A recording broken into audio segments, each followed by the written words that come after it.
Idol, ano ang circuit training? Ang circuit training, 5 or more exercises. Usually, magkakaibang muscle groups na yan. Para sa mga gahol sa oras, kasi isang ikot mo, 3 set ng 10 exercises, tapos ka na, wala pang 10 minutes. Balik ka na sa trabaho mo or sa school. For example, pwede ka calf raises, first exercise.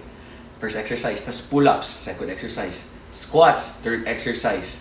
Fourth exercise, dumbbell press. Fifth exercise, side raises.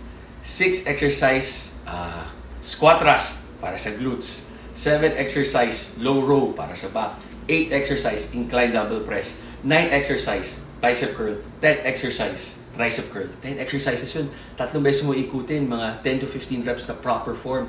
Ang bilis ng heart rate mo, nagbo-burn ka ng glycogen stores sa muscles, liver stores. Therefore, after na mag-burn ka na ng fats sa fat stores. Tama kayo, mali ako, I'm not your doctor. Do what works for you.